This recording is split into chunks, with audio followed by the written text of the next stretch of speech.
waa guuto waxay ka hawlgashaa deegaanada sida labada gobol ee Shabeellaha Hoose oo kale inta badan oo mariyo iyo galmudug oo kale ma jirtaa qorshe ah in lagu ballaariyo guud ahaan gobolada dalka Soomaaliya horta ciidankan danab waa guuto hadda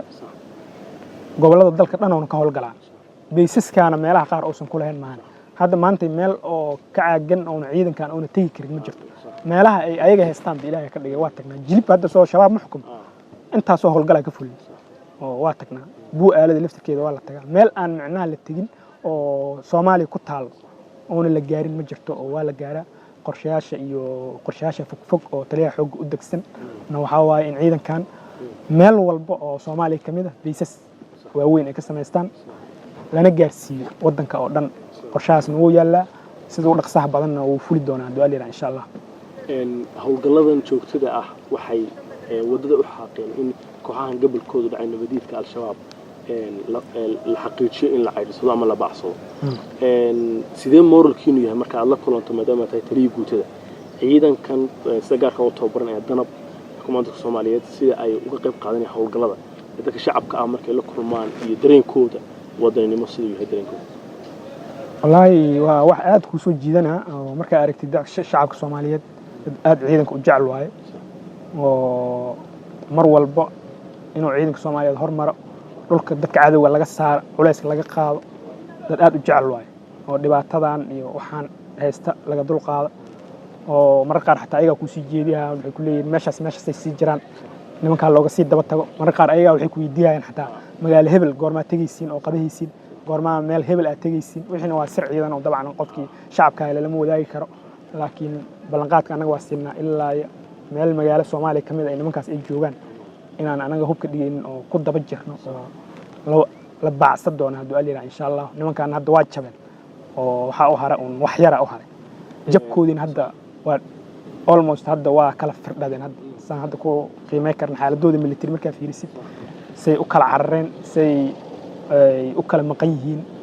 jabhadoodii marka fiiriso qaabkay hadda u dagaalamaan marka fiirisid qaabkay u falgalayaan marka fiirisid iyo sidii ay jireen shaqa isku ma lahan iyo dhulka ay nusgaraynayaan oo furihii dagaalkan waa laga wareegay taasoo anaga mid noogu muhiimsan ah inaan furaha dagaalka anaga gacanta ku haynaan taliya ugu dambeyntii waxa soo gaarnay qaybihii ugu dambeeyay barnaamijkan waraysigan gaarka ah ee kula yeelasoo idaacadda ciidamada qalabka sida ee Soomaaliyeed annagu kaaga mahad celinayna waqtiga ay qaaliga waxaa jiray bilooyinkii ugu dambeeyay in madaxda qaranka taliyaha guud ee ciidamada qalabka sida madaxweynaha jamhuuriyadda federaalka Soomaaliya iyo ra'iisul wasaare Xasan Ali Khayrawa inay mushaharkii loo kordhiyay ciidamada bal gaar ahaan guud ahaan maadaama ciidanka kumaandoodka Soomaaliyeed ee dalmaatiga kana soo xooga dalka Soomaaliyeed sidee u arkaan maadaama ciidanka hogaamiso ciidanku mushahar kordhintaas moralkooda sama xisab bedel horta anaga madaxda sare oo dalka qayb weyn ayay ka qaadatay dhismaha ciidanka xooga dalka Soomaaliyeed gaar ahaan hadda unitkan kumaandoosta xuquuq oo askartaas kale xooga dalka Soomaaliyeed qaataan waa la siiyay askarigeena markii uu dareemo in laga fikiraa oo dawladdiisa ay ka fikireen oo mushaarkiisa oo soo dhacaa 25 bish oo telefonkiisu ay u soo dhacaa oo macnaha soo duurka joogo oo dareensan yahay in dawladdiisu ay ka war hayso haddii uu dhaawacmo meesha ku dhaawacmo diyaarad inta looga soo qaado isbitaalka xoogga la geeyaa tabartii mararka qaar iska sii yaraata laakiin waa wax aad ciidanka moraalkooda kor ugu qaada oo ay dareensan yihiin in la og yahay oo askariga uu dareensan yahay in laga war hayo oo kulli isweydiinayaan hay 25 la jooga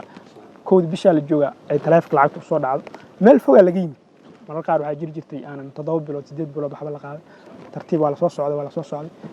marba meel ay iimaanaysa hadda maanta ma sha Allah meel fiican hadda joogtaa oo ayadana aan rajeynayno inay meeshaas ka sii fogaato marka dawladana aad ay u garab istaagsan tahay ciidanka aniga hadda intaan ku dhex jirno taliya waxa jira idaacadda ciidamada qalabka sida qayb ka tahay hawlgallada la raacda ciidanka xooga dalka Soomaaliyeed rakatirsan waxay u shahiideen iyagoo soo gudbinaya dhibaatooyinka iyo hagadaamooyinka ay nabadiidku u geysanayaan dadka shacabka maxaad ugu baaqaysaa idin ku dhiirigelinaysaa wariyaasha idaacadda ciidamada qalabka wallahi horta idaacadda iclaamku waa muhiim qayb weyn oo ka yahay dagaalka iclaamka ama media waa qaybta ugu muhiimsan oo wax lagu sameeyo hadda fiirsan nimankan hadda cadow ah oo aan la dagaalana heer waxay gaarsiisan yihiin wiilka mutafajiraadka oo laamiga taagan oo kaamira wata baawr yar oo qarax ku dhag ku siina wuxuu leeyahay Ismaaciil meesha ku dilay macnaha wax oo propagandadooda meeshay gaartay micnaha iclaamka marka waxa looga hortagi karana waa iclaamka iyo meediyaha aad u muhiim u yahay ciidamada qalabka sidana raadiyaha ciidamada qalabka sidana horumar fiican buu sameeyay hadda maalmihii la soo dhaafay hadda howlgalladii ugu dambeeyay siiba howlgalkii jannaale aniga waxaa nagula jira dagaalka weriye ka tirsan idaacadda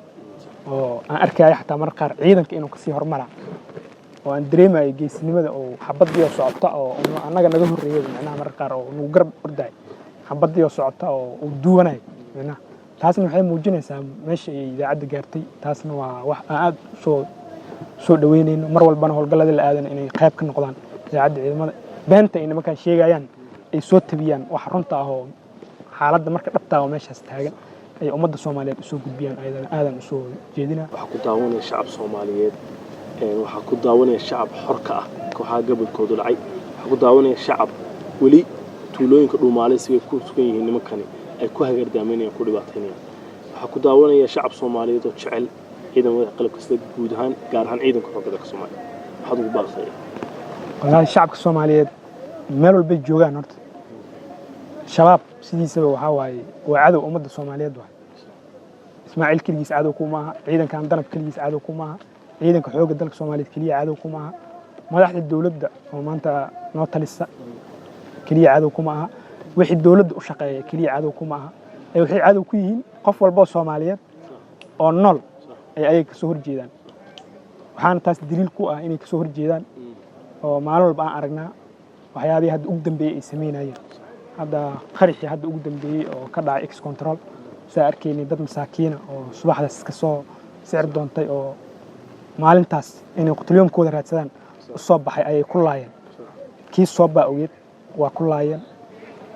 maalin walba laayeen hadda qaraxyada hadda markii ugu dambeysay tabartooda ay soo yaraanaysay oo ay gaareen hal qof ahaan inay miinada ku soo xiraan waa mid ugu dambeysay macnaha halii ugu dambeeyay qaba kareen waa soo dhaqaaqeen maamo iyo ilmo kuweeda oo meel iska fadhiyay oo intay umaado qarxi waa hadleen waxay dhaheen murtadiina eber ka dhignay dad gaalaha leh waa garanay qof dagaalka la dhaxeeyo oo ninka wixiis u kala saari yihiin oo yiraahdo Ismaaciil la dagaalsanayo Ismaaciil dagaal ay la dhaxeeyo waa sax Ismaaciil dhigiisa qof ku banaysan malaha oo xaraan u leeyahay laakiin adiga waa banaysatay Soomaa dagaal ay la dhaxeeyo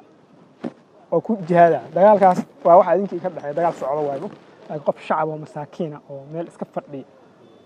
dad leeyaha qof ay u kala aabiyeelayaan malaha marka shacabka Soomaaliyeed aniga waxaan leeyahay dagaalkan inuu yahay dagaal shacbiya inay u fahmaan horta oo san ahayn dagaal shakhsi ah oo dad gaar ah micnaha dagaal ay wataan mararka qaar waxa arkaysaa shacabka marka fiirisid dagaalkaba dagaal oo aniga iyo dadka ila jooga bis lagula jiray inuu yahay ma ahan ninka hadda wax u kala saarnaa lahayn waa dhihileen laakiin dadkan dad nolol raba ma ahan dad wax in la dhisa raba ma ahan hadda misaal wax walba wanaaga waa dhibaya waxa dhiba hadda laami in la dhiso wuxuu soo kordhinaa in ganacsiga isku furmo dhaqaalihii oo furmo ganacsiga oo weynaado bulshada is dhex gasho waqti fog meelo fog lagu tagi jiray xilli gaaban lagu tago magaalooyinka isku furmaan ee Kenya Soomaa ay caqabad ay ku tahay waa leeyahayaan wixii laami dhisay arkaan in wadooyinka la qorsado leerar lagu xiro waa dhibayaan macnaha waa dad ku nool sidooda jecel in Soomaaliya ay ahaato qashin qub oo aan ahaana dad mugdi ku nool 24 saac baalkan doorshaanka la yiraahdo waxa la yiraahdaa sanka loo mariyo baalka xaaladda oo dhinta waa sax nimanka sidoo saas waay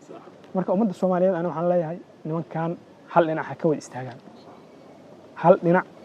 istaagaan waxa waaye markii dagaalka la galo weerarada in geli jirna uma leeyahay weerarada waxa jira markii la soo weerarayo labada xaafad marka qola markii la riixo la buriyaa waxa la yiraahdaa waa jabeenay qola gadaal ka dhaado ku dagaal ku jira ma qola jiibisa gadaal joogta marka waa jabeen kuwaas waa jabeen markay qolaas waa jabeen inay jabeen ogaadaan macnaha waa yaan marka nimanka aniga waxaan leeyahay shacabka nimanka waa jabeen laakiin inay jabeen wali ma ogey ha dhahaana waa jabteen shacab intaas xataa hala soo baxaan macnaha waa jabeen wax weyn waa ha gaarsiiyaan macnaha oo ha u sheegaan hadda wax kale aadan ku sameey karin waxa kale ayadana jira dadku waa isqaanaa Soomaalidu waa istaqaanaa dad ehel leeyahay dad qaraabaa leeyahay qabiila la isku xirmaa meel walba la isku xirmaa qof walba qof shabaab oo yaqaan waa la yaqaan waa taqaanaa ninkan adiga doon ku dhibaateen ummadda Soomaalidu dhibaataya haddii awood meel amarsiisa weemeys shacabka Soomaaliyeed waa ka badbaadi kartaa macnaha adeerka hadduu dhalay aabaha hadduu dhalay ummadu leeynaa macnaha dadkaas oo laayeen adiga hadhow qeyba ka tahay aakhiri adduun waxba laga weydiina inaad sheegto marka aad dhahdo ninkan uma dulleynaa sida indirect aad ku bixis dadka qaar waxay leeyihiin meel aan u marsiino ma naqaan aan mu maleynaa ma marsiyo ma noqon karto taas maanta waa la hormaray internetka la haystaa booliska waa sii hormaray oo qadad caalamiye samaysteen inaad gudbistaa tiraad kii hebel hebel ah oo in adeerkaayo oo balaay qabaha magaalada soo galay hal ogaad waa la raadsadaa raga ku shaqada raga raadsana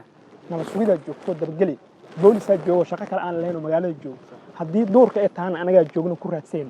degmadu raba ha joogo anaga ugu daadeen noo sheeg ha soo gudbiyaan marka waxyaabaha qaar waxaan leenahay dadka shacabka ah weli way gadaale u dhiganayaan waxaa la rabaa shacabka dad fiicanna way jiraan oo soo gudbinaa oo nimanka dhaha cadow u arko in la soo gudbiyo dadka oo aanan hoos lagu haysan bahalku cunaa waay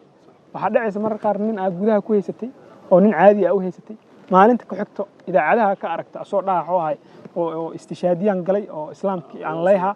qaraxaas oo qarxiyana nin saaxiibka ah inuu ku dhinto waa hubaa inay dhacdo qofay ku dhacdo dad badan ay ku dhacdo waa jirtaa marka intii aad hadda ka gaarsii kartid Soomaaliya waxaan leeyahay dadkan hal dhinac laga wada maro qabiil ma leh waxay yihiin ma Soomaalida xataa baalka qabiilka aad u weyn haddii xataa qabiilkaas xataa aan xisaabino oo dhahno dagaalkii soo meeqa qof dilay 500 oo qof 1000 qofood dileen Soomaaliya oo dhan Soomaaliya warqaab qabiil xataa u raadsan dar afan warninkii nin adeer laayeen nimanka qaab noocaas ku raadsan daadan qaab kale xataa aan rigi ku raadsan nimanka fahmoodido shabaabni hadda ka hor nin adeerkay dilay mid qaraaban la dilay waa qaabkaas ku raadi haddii aad qaabka kale dawladnimada aad inaad kula dirirto aadan ogoleen qaabka kula dirir nimankan waxaan waaye wax ay dhaafayaan malaha maanta haddii aan waxay gaarsiiyaan adeeg ku soo socdaan qofkaas ay soo socdaan ummadan inay dhamaystiraan marka tala ahaan aniga shacabka Soomaaliyeed intaas ka codsanayna shacabkan uu garab taagan yahay boqolkiiba boqol uu garab taagan yahay waxaan rabnaa marka nimankii waa jabaan cunug dugsiga markuu diido waa shamsi lagu qaadaa waa shamsi mar nimanka waa shamsi si fiican loogu qaado waa jabaan wax yar u haray insha Allah bilaha soo socdana guulo badan aan maqli doontiin haduu aleeyahay insha Allah oo dalka inta ka dhiman oo ay gacanta ku hayaan in dib looga xoreeyo taasina hagideeda iyo tilmaamteeda iyo goorta ay noqonay taliyaha xooggan ka sugayna haduu aleeyahay insha Allah asaan loo hormuud ah seena ka go'an tahay in dalkan laga xoreeyo iyo madaxda dalka kulliba ka wada go'an tahay insha Allah taala marka adinkan aad u mahadsantiin insha Allah